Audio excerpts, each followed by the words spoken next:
이 시간 하나님께서 주시는 말씀은 누가복음 18장 35절에서 42절 말씀입니다. 다 찾으신 줄로 믿고 받들어 봉독해 올립니다.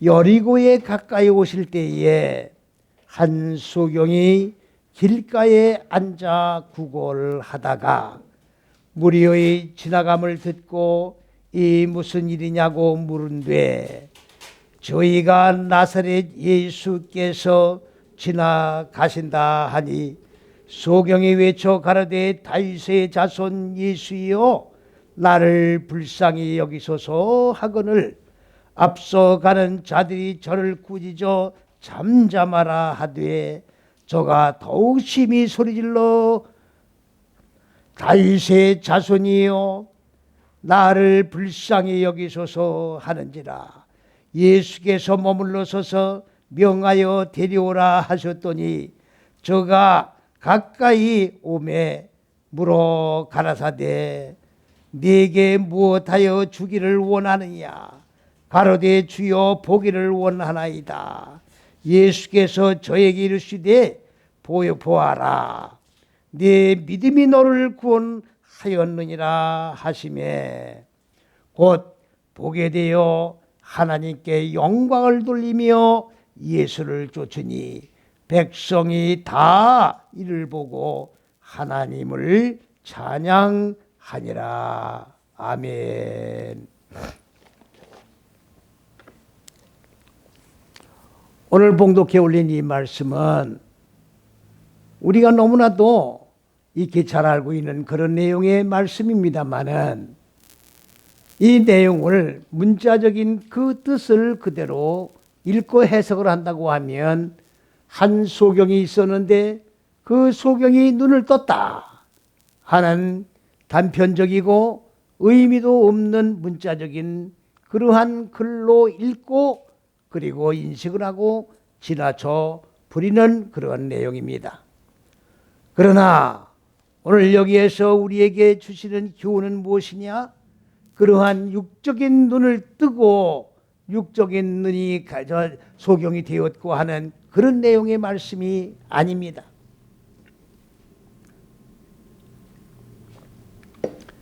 여기 오늘 35절 말씀에 자 예수와 예수님의 제자들이 여리고로 내려가고 있었다. 여리고로 가까이 지금 가시고 계셨다. 여러분들 여리고라고 하는 말은 무슨 말이냐? 루아흐라고 하는 말인데 바로 냄새를 맡다, 알아차리다 하는 그런 뜻을 가지고 있는 거예요. 우리가 구약의 여리고성을 볼 때는 철벽으로 된 깨트릴 수 없는 무너질 수 없는 그런 영리 성경이라고 하는 개념으로만 우리가 이해를 하고 있었습니다만은 이 여리고성이 주는 의미는 뭐냐? 바로 하나님의 성령의 역사, 진리의 말씀을 하나님의 잣대인 그리스도 예수의 본체인 첫째에서 여째식의 내용을 냄새만 맡고 지나가는 육의 속성이 깨지지 아니하고 그저 하나님의 말씀이 그런 것인가 달아보더라고 그런 겉보기 형태로 율법적인 행태로 읽고 지나가는 그러한 것이 바로 뭐냐? 여리고라고 하는 뜻을 가지고 있는 내용입니다. 그 여리고에 가까이 갔을 때에 한 소경된 남자가 있었다 그러는데 그 소경이라고 하는 말 앞에는 신뢰란 단어가 있습니다. 여러분들 신뢰가 무엇입니까? 바로 첫째에서 여째식이 6일 창조라고 하는 그 내용을 축약해 놓은 단어가 신뢰예요. 요한복음 1장 15절에 세례 요한이 그리스도 예수를 무엇이라고 증거하고 있습니까? 그리스도 예수는 신뢰라고 증거하고 있어요. 그러나 신뢰라고 하는 증거를 했음에도 불구하고 오늘 이 시대에는 신뢰가 무엇인지 전혀 인식을 못하고 있습니다. 제가 오늘 이 신뢰를 알리기 위하여 20여 년부터 이 계시의 비밀을 깨닫고 이 계시의 비밀을 논리적인 체계를 세워 하나님의 성경의 잣대라는 책도 썼을 뿐 아니라 하나님의 말씀을 적용해서 밝히 들어 증거를 하고 있음에도 불구하고 신내를 알려고 하지를 않고 신내에 대한 냄새만 풍기고 그리고 지나가는 오늘 이 현실 앞에 정말로 땅을 치면서 철저하게 통회하 자복하며 회개하는 역사가 있지 아니하고는 이 시대에는 그리스도 예수를 통한 구원의 역사가 나타나질 수 없다고 하는 현실 앞에 통회 자복하지 아니할 수가 없는 그런 말씀인 것입니다. 오늘 소경이라고 하는 말은 무슨 말이냐?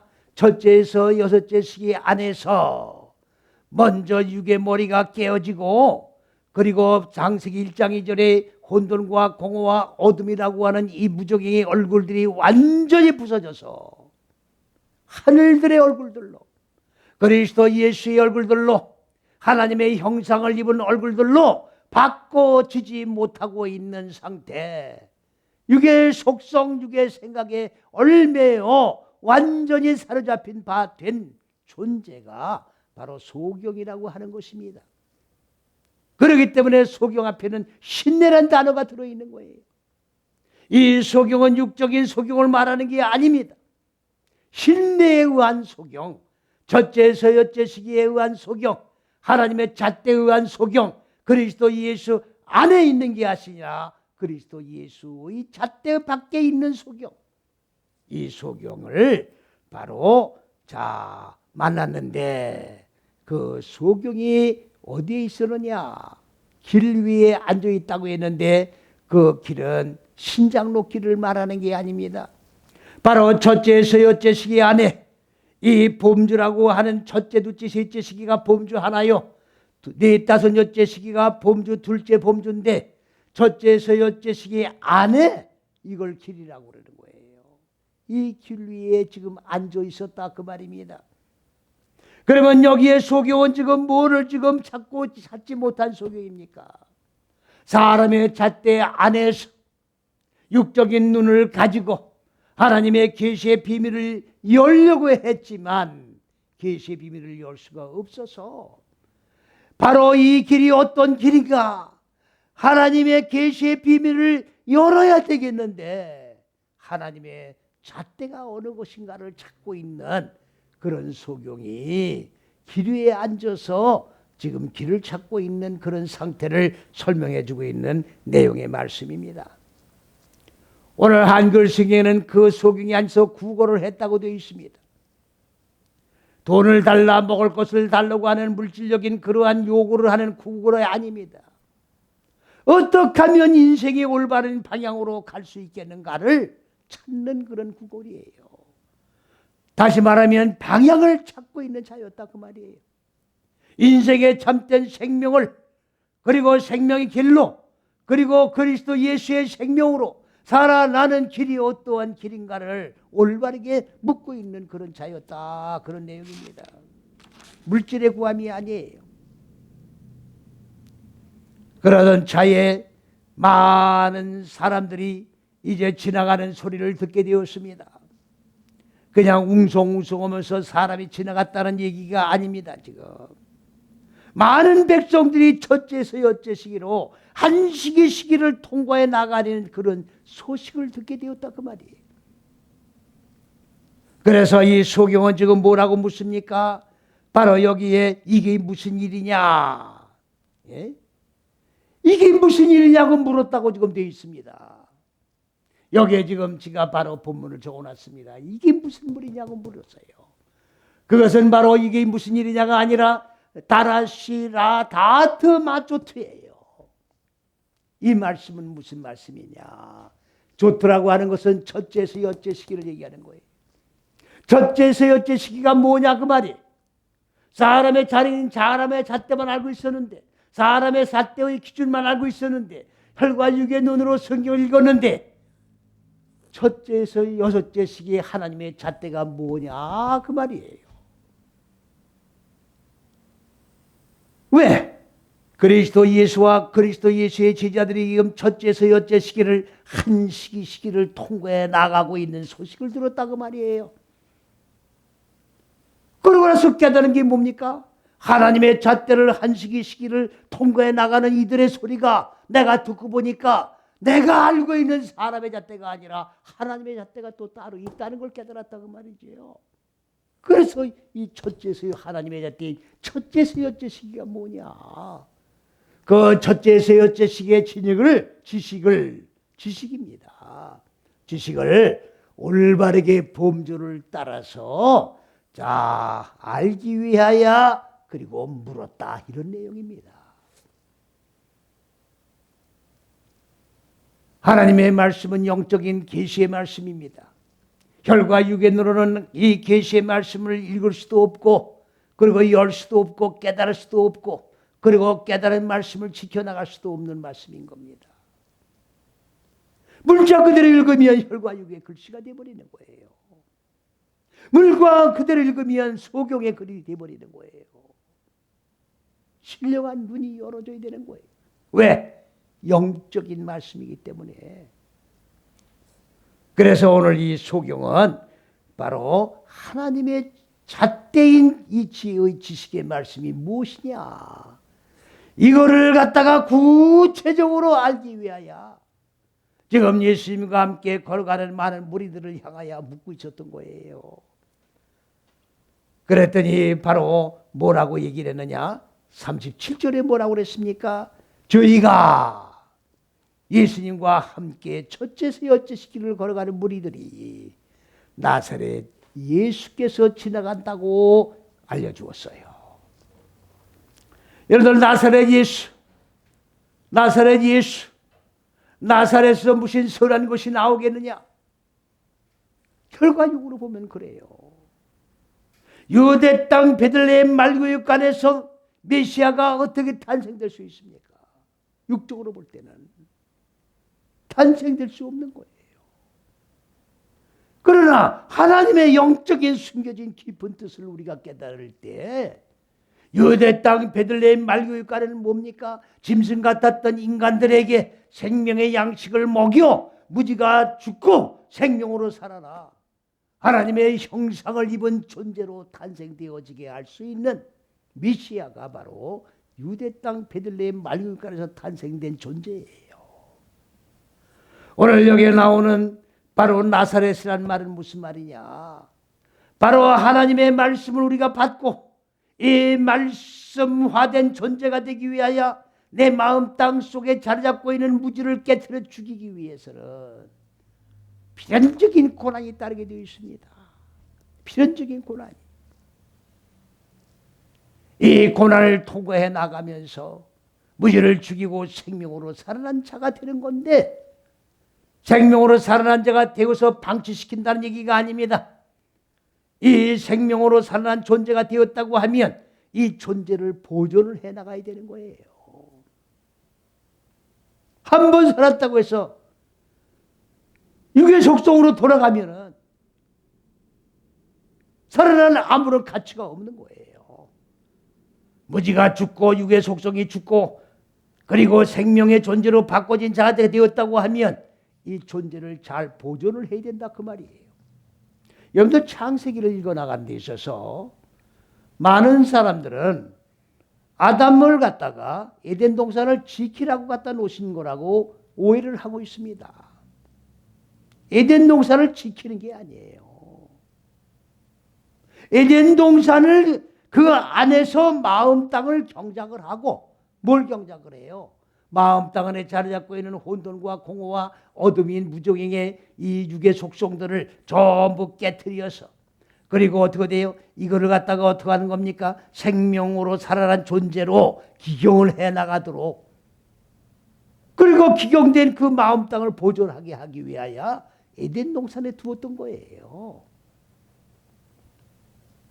그런데 에덴 동산 안에 무슨 마귀가 있습니까? 무슨 뱀이 있습니까? 하나님이 거하는 존재가 되시는 하나님이 임재하고 하나님이 통치하는 그 에덴 동산 안에 어떻게 마귀라고 하는 뱀이 그 안에 존재할 수 있습니까? 말도 안 되는 얘기를 하고 있어요.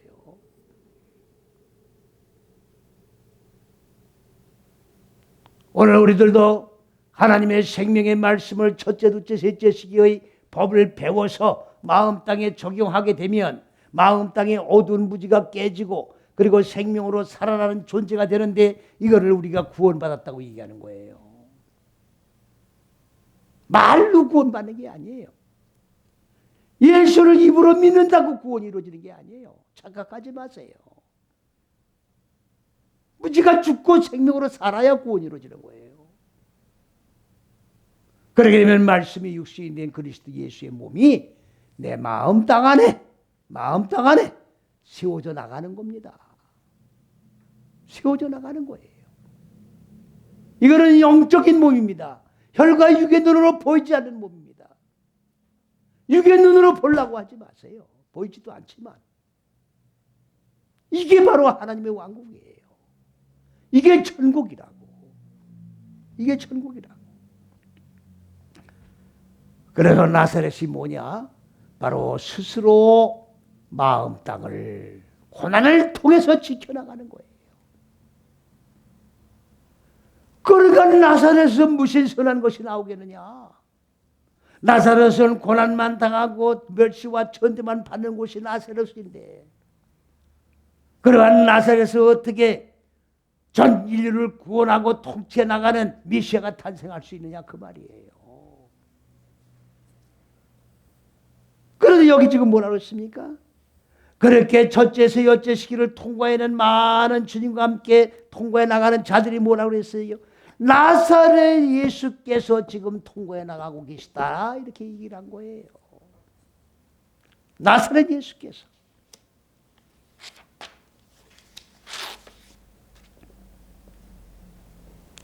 그랬더니 이 소경은 지금 뭐라고 했습니까? 다윗의 자손 예수여. 다윗의 자손 예수여. 38절에 나를 불쌍히 여기소서.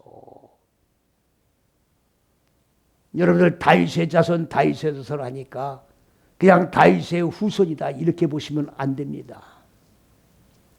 성경은 맥이 형성되어서 하나님의 의도하신 계획이 말씀화가 되어 이 말씀이 그 계획에 의하여 논리적이고 체계적으로 쫙쫙쫙 물 흐르듯 이 맥이 흘러가고 있어요.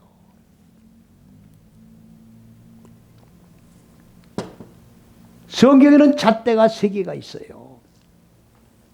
첫 번째 잣대는 창세기 1장 1절 66권의 잣대가 되는 겁니다.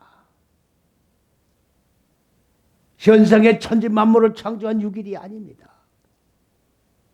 창세기 1장 1절에서 2장 3절까지는 현상의 천지 만물을 창조한 어느 한 곳도 존재하지 않습니다. 그런데 왜 온 세계가 현상의 천지 만물을 창조한 6일이라고 그러냐? 글자 그대로 읽기 때문에 그런 거예요. 혈과 육의 눈으로 문자로 된 글씨를 그대로 보기 때문에 그런 거예요.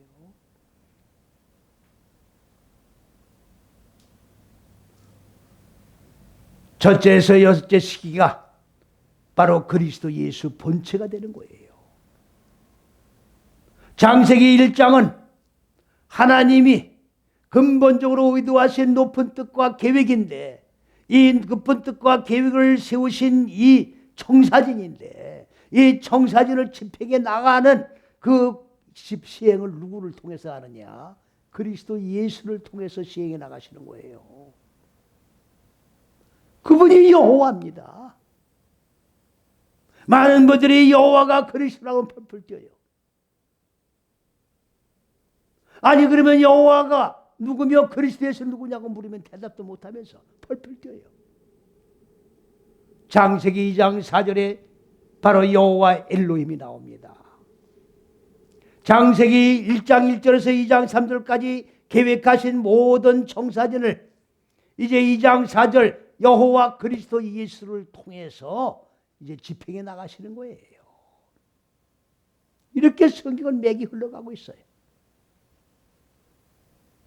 그 다음에 2장에서 바로 5장까지 또 잣대가 있는데 아브라함이라고 하는 이름 가운데에 아부가 바로 창세기 2장에서 5장까지입니다.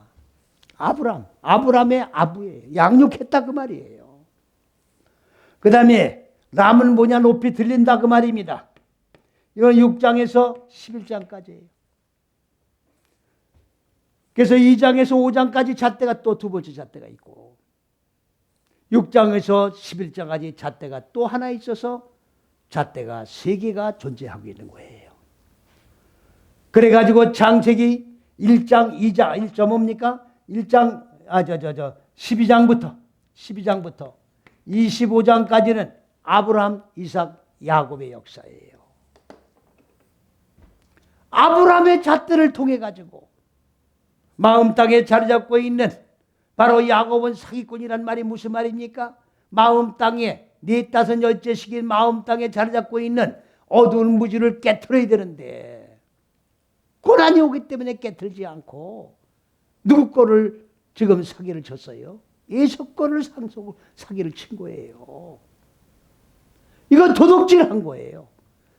상속 거를 사기를 친 거라고. 이렇게 하고 천국에 들어가려고. 여러분들 성경을 똑바로 보셔야 됩니다. 그래서 창세기 25장에는 뭡니까? 야곱이 완전히 약복강변에서 하나님의 천사와 사자와 씨름하다가 환도뼈가 유혈됐다는 말은 무슨 얘기입니까? 육의 속성이 완전히 부서졌다 그 말이에요. 하나님의 사람이 네 이름이 뭐냐? 야곱입니다. 야곱이라고 부르지 말아라. 야곱은 사기꾼이고 육의 속성, 사기꾼이고 육의 속성으로 자, 넷다섯 여째 시기를 익히지도 않고 자, 어떻게 돼요?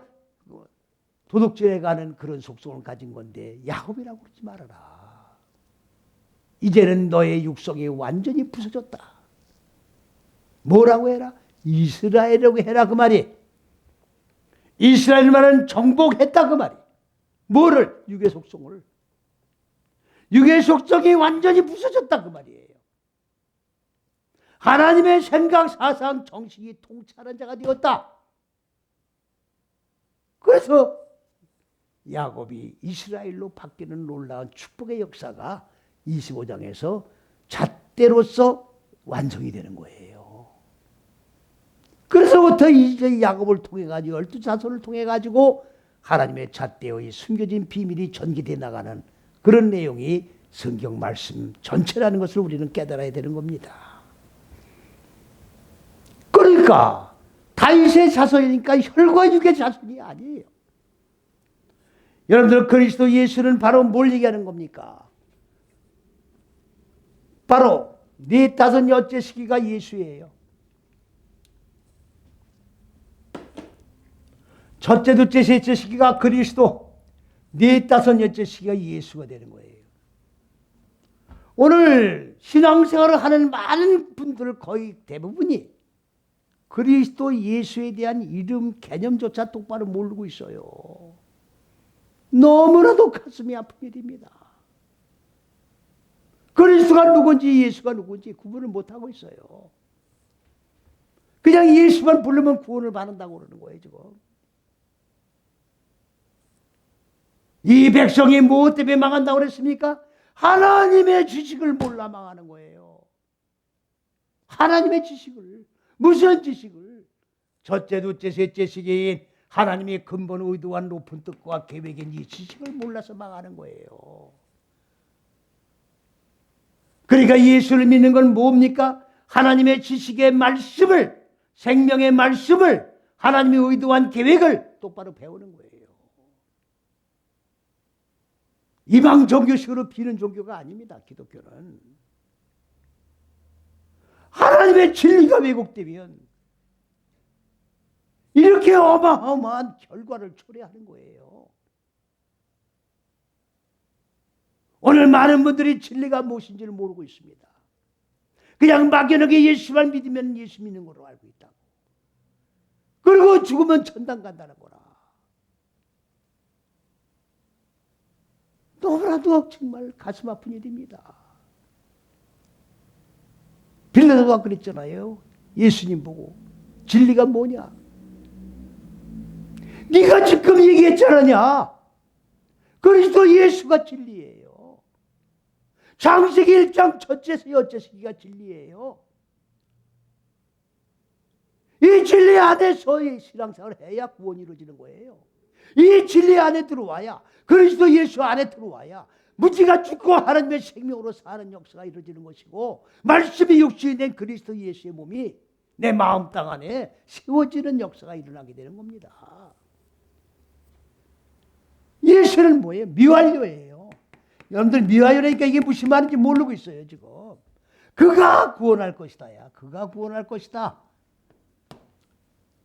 예수님이 내 마음 땅의 어두운 무지, 옥을 깨트리고 나를 끄집어 오려는 게 아니라 하나님의 지식의 말씀을 내가 배워서 마음 땅에 적용한 그가 나를 구원하는 거예요. 내가 하나님의 말씀을 똑바르게 생명의 진리의 말씀을 배우지 않고 적용을 하지 않는다면 암만 입으로 예수를 불러도 구원이 안 이루어지는 거예요. 그래서 기독교는 체험의 종교입니다. 실천을 한, 경험을 한, 죽고 생명으로 살아난 경험을 한 종교예요. 그냥 비는 종교가 아니라 그 말이죠. 그래서 그가 구원하는 거예요. 내가 무지가 안 죽으면 구원이 없는 거예요. 그래서 여섯째 시기가 끝나면 바로 요 미완료인 그렇게 할 것이다라고 하는 미완료는 떨어져 나가고 바로 예수가 완성되는 거예요. 구원이 완성되는 거예요. 그러니까 다윗의 자손 예수가 아니죠. 다윗의 손잡볼 때는 예수가 예수란 말이 아니에요. 장세기에 잣대로 세워진 다윗, 잣대 세계에 의하여 다윗이 이루어진 잣대로 이루어진 그 다윗의 이 첫째에서 여째 시기의 잣대를 통하여 바로 여섯째 시기까지가 완성된 예수다. 그런 말이에요.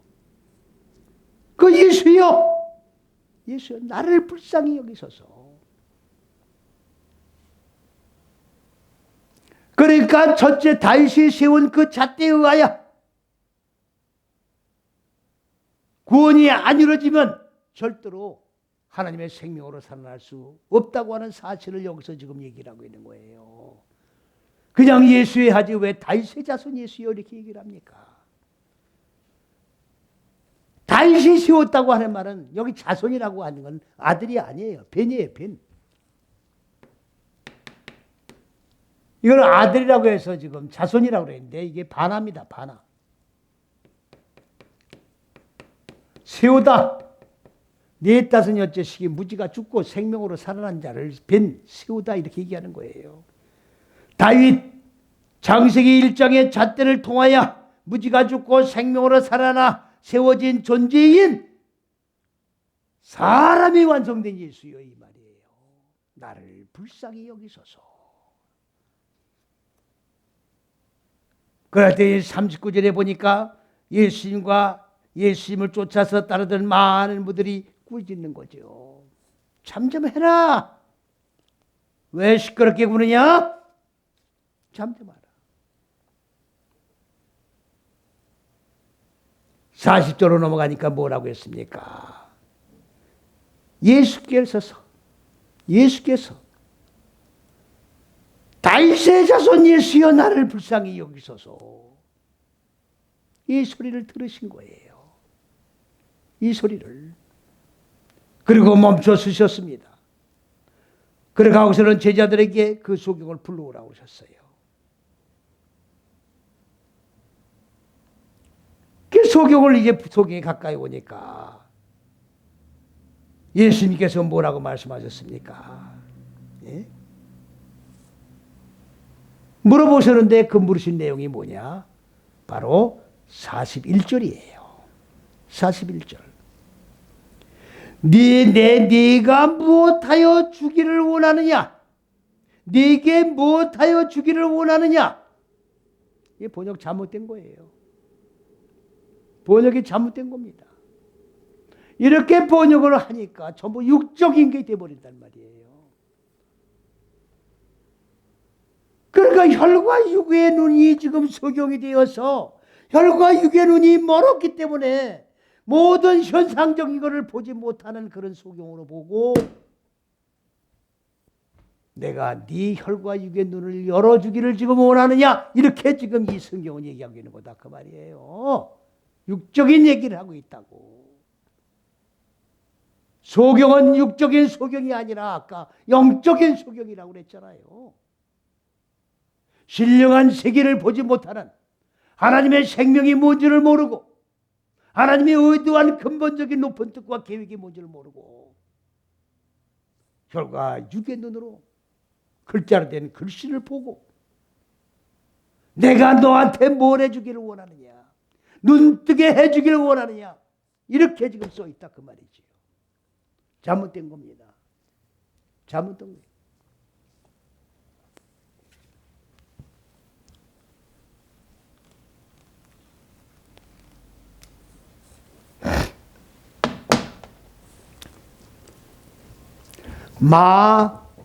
마헤프제카예요. 마헤프제카.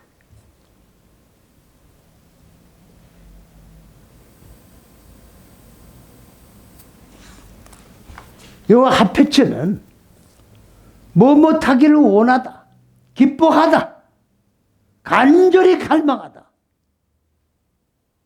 그러면 육적으로 지금 갈망하는 걸 얘기하는 게 아닙니다. 생명을 소유해서 열기를 내가 갈망하나이다. 그러면 왜 그러는 거예요? 이건 무엇이에요? 왜? 뭐 때문에? 다시 설명을 드리면, 네가 영적인 눈이 지금 소경이 돼가지고 신령한 세계를 지금 바라보지 못하고 있는데, 이 눈이 지금 하나님의 생명으로, 무지가 죽고 하나님의 생명으로 살아난 자가 되어 신령한 눈이 열어지기를 지금 원한답니다. 이걸 지금 강구하는 건데, 그걸 왜 구하느냐 그 말이에요. 어? 신령한 눈이 열어져 가지고 뭘 하기 위해서 네가 열어달라고 하느냐 그 말이에요.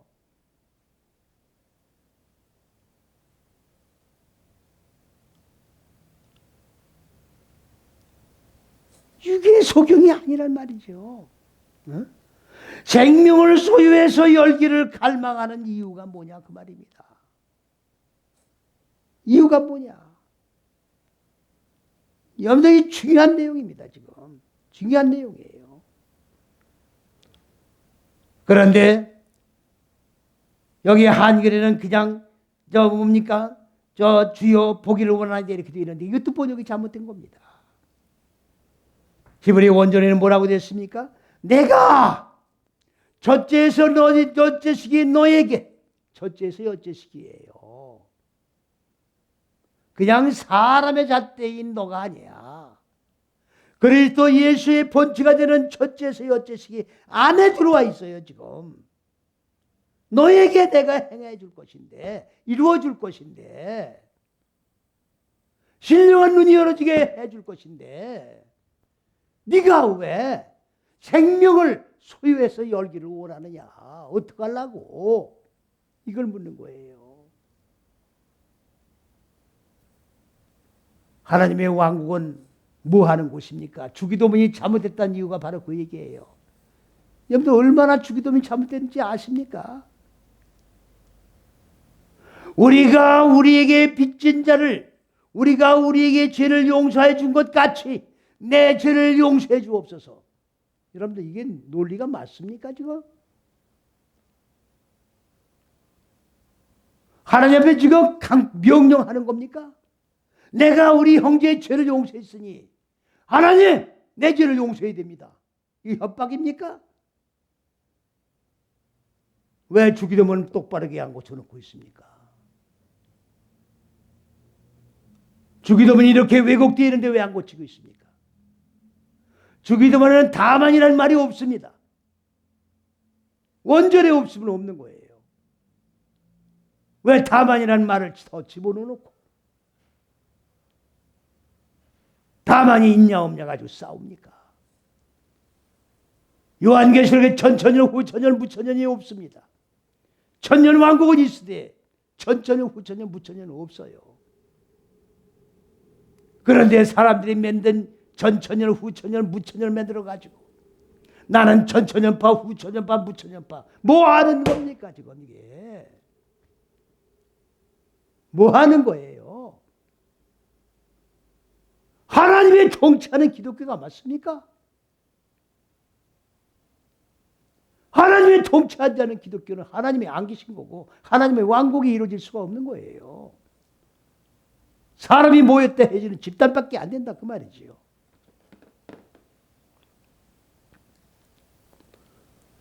그 다음에 소경이 답변을 지금 하고 있습니다. 나의 주여, 나의 주여, 내가 보기를 원하나이다. 아닙니다. 여기 본다고 하는 말은 나예요. 나.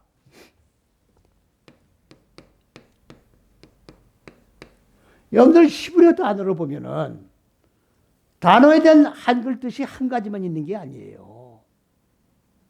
뭐 2개도 있고 3개도 있고 5개도 있고 뭐 10여 가지 또는 20가지 되는 뜻도 있고 많이 다양하게 뜻이 나와 있습니다.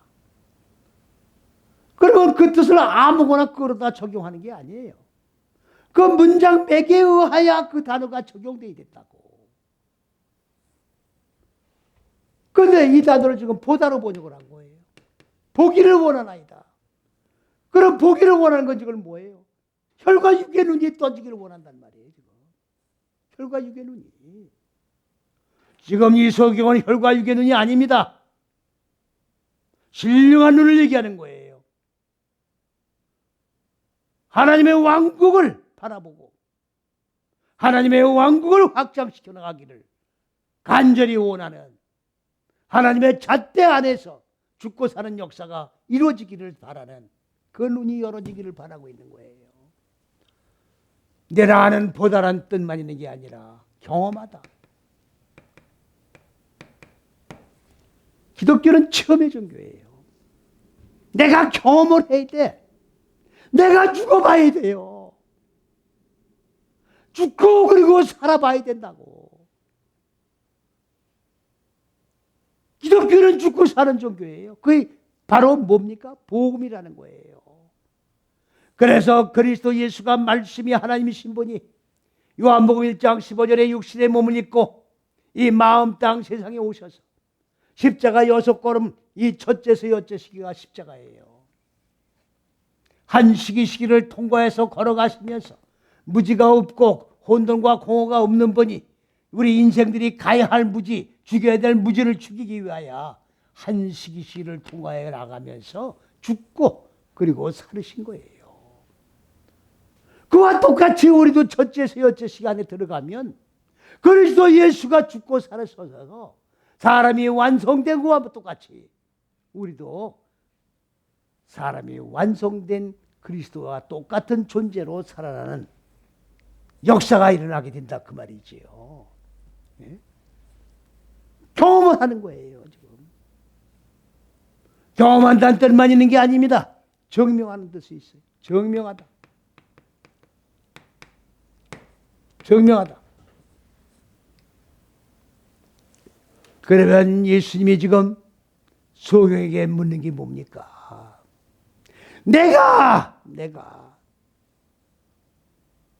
너에게 지금 네가 원하는 바를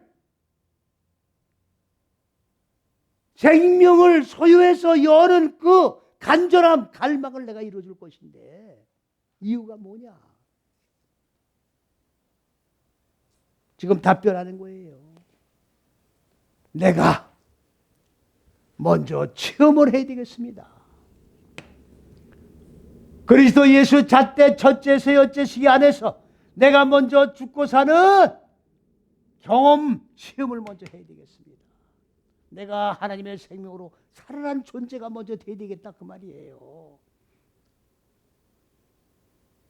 그러면 산자의 바늘 속에 내가 올라가 있다고 하면 나만 천국 가겠다는 얘기가 아니라 그리고 생명이 없는 자에게 다시금 생명이 있게 하는 그리스도 예수의 죽고 사는 이 복음을 증명하고 증거하는 자가 되겠습니다. 그 말이에요. 천국은 나만 가는 게 아닙니다. 내가 죽고 산 자의 반열에 올라와 있으면 생명이 없는 자에게 역시 또 죽고 사는 그런 반열에 올라갈 수 있도록 생명의 복음을 증거하는 것이 바로 그리스도 예수의 복음의 진수입니다. 오늘 주기도문도 잘못된 거예요. 내가 생명이 없는 자에게 하나님께로부터 온 생명을 내가 먼저 먹고 마시고 생명화 된 존재가 되어 그에게 생명을 주었으니 하나님께로부터 가져온 빌려온 이 지식은 다 주고 없다고 하는 것을 하나님 앞에 보고하는 내용이에요. 뭐를 용서해달라는 얘기입니까 지금? 원죄가 해결됐다고 그러는데 무슨 죄가 그렇게 많아요? 원죄가 해결됐다면 죄가 없어야 될 거 아닙니까? 말이 되지도 않고 논리가 서지도 않은. 그 다음에 예수께서 지금 뭐라고 하는 겁니까? 예수께서 네 믿음이 너를 구원했다. 여러분 믿는다고 하니까 그냥 입으로 믿는 게 아니에요. 기독교의 근본적으로 지금 개념이 잘못된 게 뭐냐?